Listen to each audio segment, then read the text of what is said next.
And today we're going to talk about the most toxic dating advice that's out there on the internet, and we are going to take a very spiritual, energetic, law of attraction kind of a look at this, and we're going to see how we are going to use this toxic dating advice to get literally everything we want in life. Hi guys, and welcome back to my channel. This is Nifty, and here we talk all about personal development, manifestation, and making your dream life your new bitch. Now before we get into the video, I want you to subscribe to my channel, please, because we're trying to hit that 600 subscriber mark, and I'm trying to move it up to 1,000, because as a human, we're always growing and evolving, so please do subscribe. Okay, now without waiting any further, let's get into the video. Toxic advice that will literally get you anything and everything you want. Number one, the most basic advice, play hard to get. Okay, this is like a very common advice, right? Everybody gives it. Oh, don't make it too easy, keep them guessing, be that mystery and all that stuff. So this comes from a place of having self-boundaries and self-respect.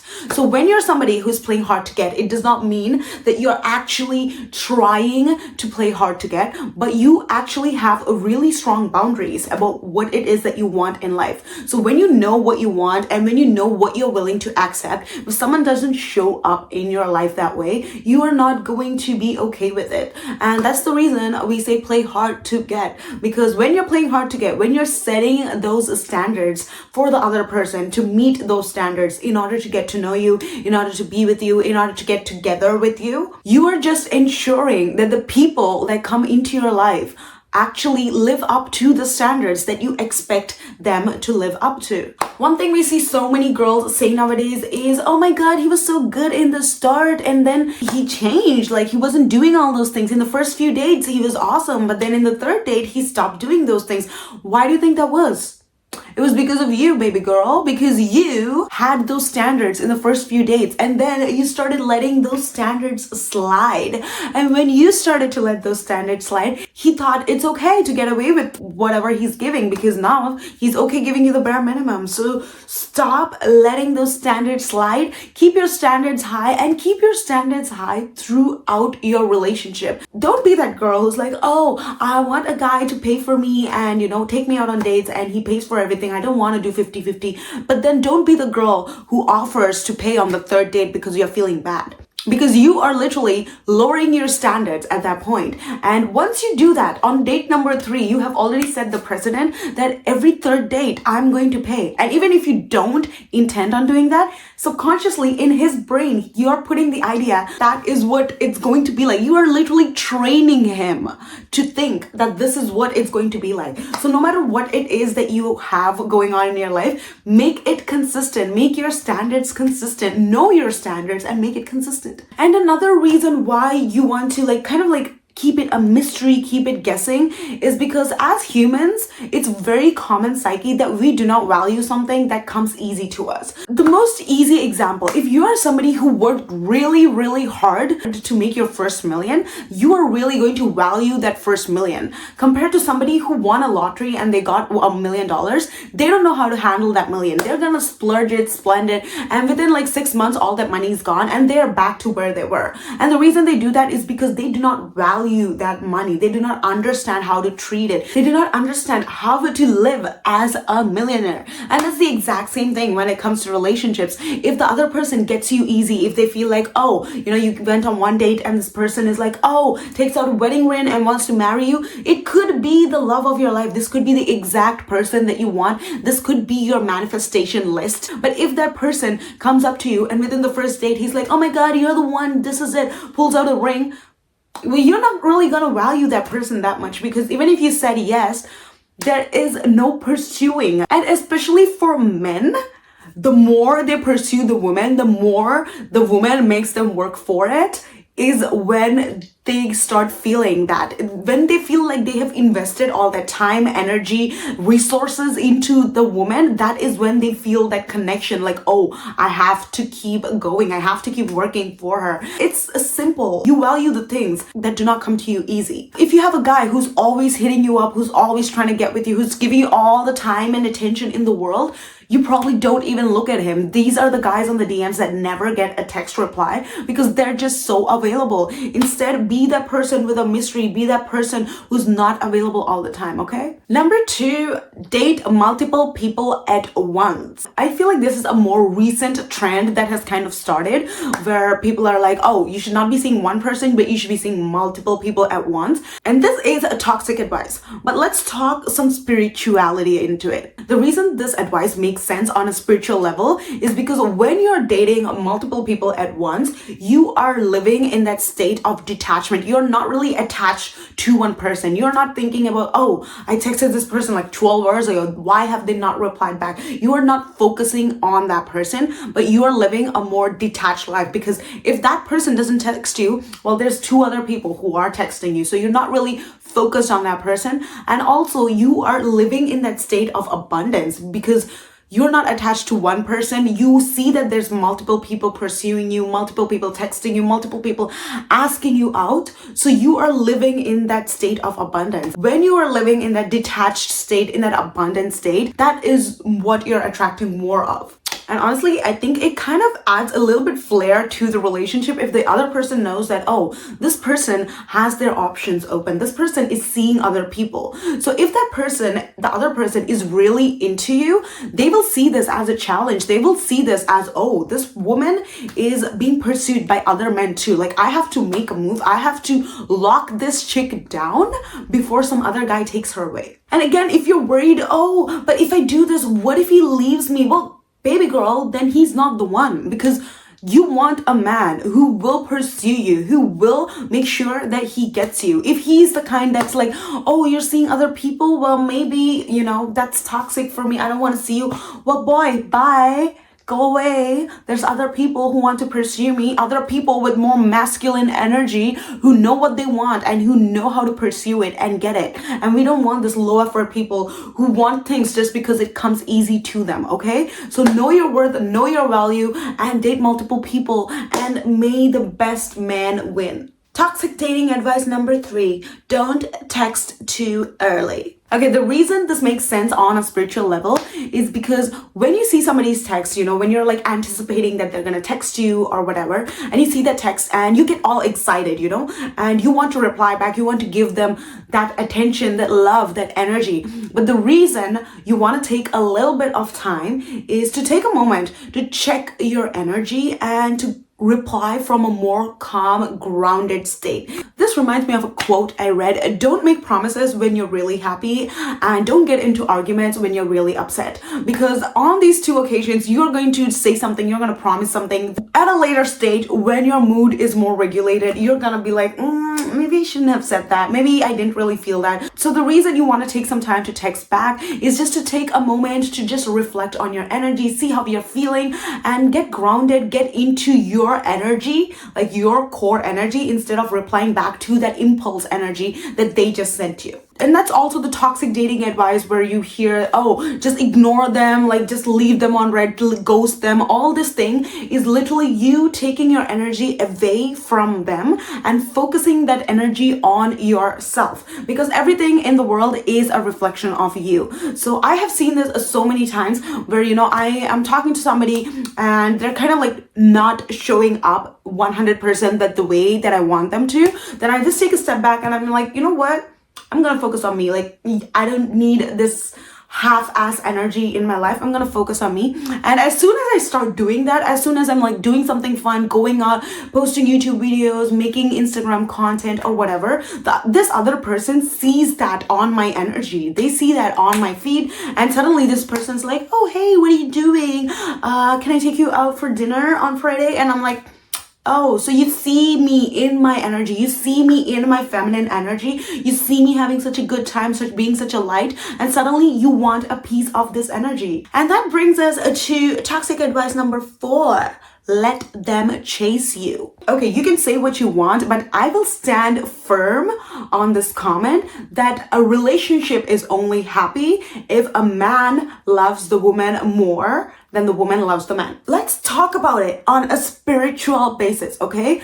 In general, masculine energy is all about ambition and pursuing. Masculine energy is knowing what you want, going after it and getting it. It is the pursuing energy. And feminine energy is the nurturing, the receiving, the accepting, the vulnerable energy. So as a man, you are not totally in your masculine energy if you're not consistently pursuing and trying to make your woman's life better. You are not in your masculine energy. And as a woman, if you are not receiving from him, if you are not in a state of feeling calm and relaxed, and as a woman, if you're not feeling safe, if your nervous system is not safe, if you're not in that easy receiving soft mode, you are not in your feminine energy. And you can look anywhere around you and you will see that a relationship is happy only when the masculine and the relationship is very much providing for the feminine, and the feminine is happy in receiving and nurturing that energy. You will see that in most relationships, if the woman is the one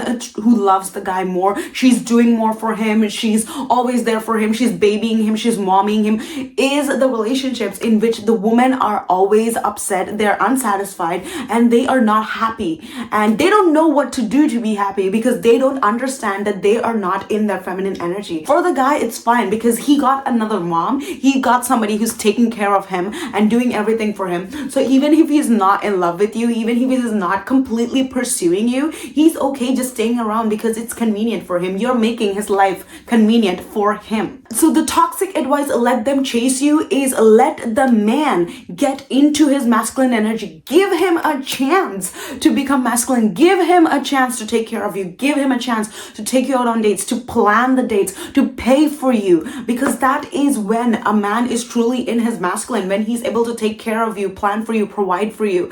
And as a woman, as a feminine energy, you have to be able to receive and accept. And honestly, sometimes what this looks like is, oh my god, like why is he not doing this? Okay, let me just take the Google Maps and just put the location in and just drive myself there. But I'm gonna take a deep breath and I'm gonna let him figure this out.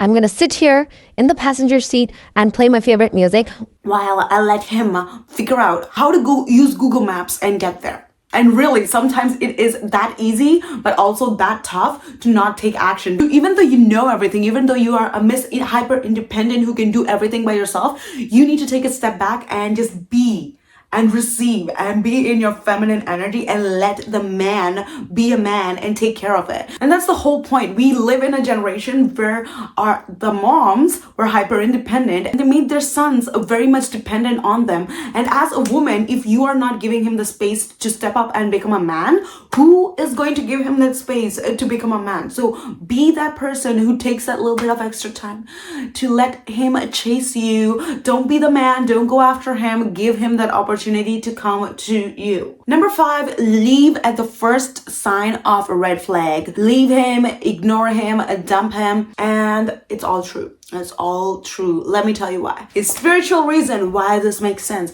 Because when somebody does not show up in your life the way you want them to, when somebody mistreats you, when somebody does something that you think is not acceptable for you in a relationship, it's really important to set it straight right from the start of a relationship. Let's say, for example, you're with somebody and they like to call you names. They like calling you names. They like calling you a hoe. They like calling you a bitch. Or maybe they're just doing it in a fun, loving way, but you are not somebody who's okay with it.